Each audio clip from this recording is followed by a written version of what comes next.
Stairs. Pumasok po kami dyan no, ano eh.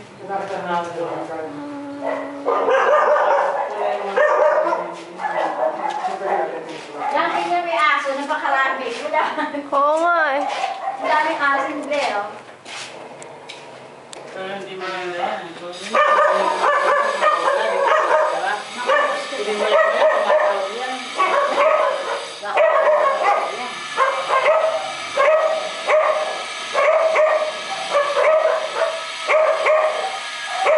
Ano ba to? Ewan ko ba sa video mo daw ang sulok. Nabasa mo naman. Show away. Back. Ito yung may sliding. Sliding door. Sliding door ba tawag din natin?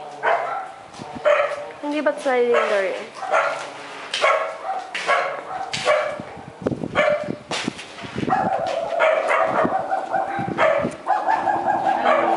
Ganyan din po.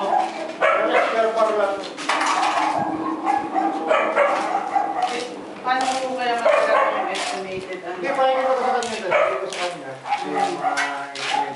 Oo, pati yung sa banyo, para daw po isahan na o kaya sabay-sabay na daw po eh. Yung bang bago pati Main parang door. ano kaya ganito rin.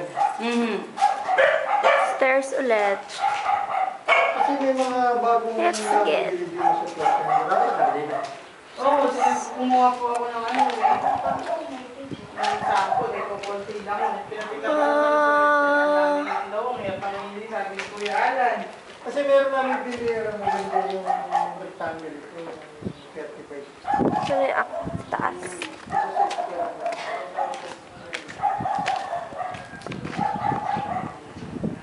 Bubong part.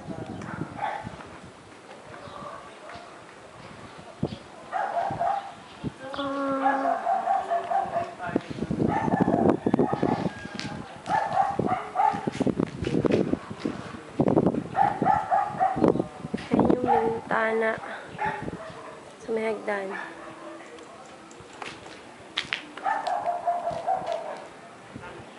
Okay. Let's see. Terrace part.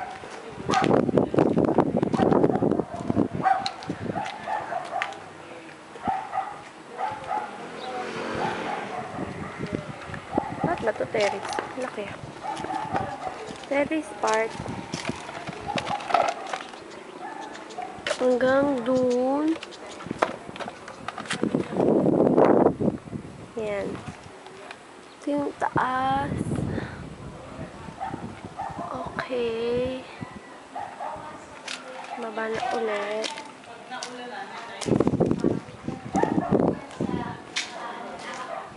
Banyo part. Banyo. Banyo. Para sa labas, mamimili lang tayo ng mga kulay din. Mukha na, kung i-register nyo, hindi yung gagawin natin. Parang beige daw po yung ano, yung style sa baba. Gilid part pa. Tapos, hope pa ba silang ibang design ng baka sa pang-stairs? Beige yung Opo. Tapos po yung kung may dapat daw sila yung design ng pang-hagdan.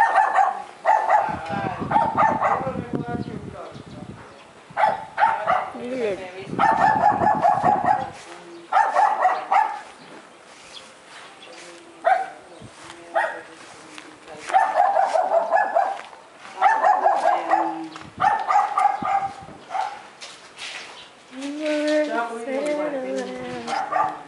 Gilid part. Magano dito, Ano ba yung ano yun?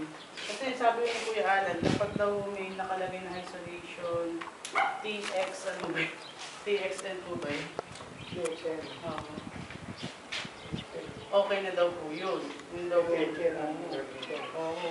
Hi, ante. Say hi. Okay daw po yun. Sila kong sityo sa ilalim. Grabe. Oo. Yun daw po ang kailangan daw po.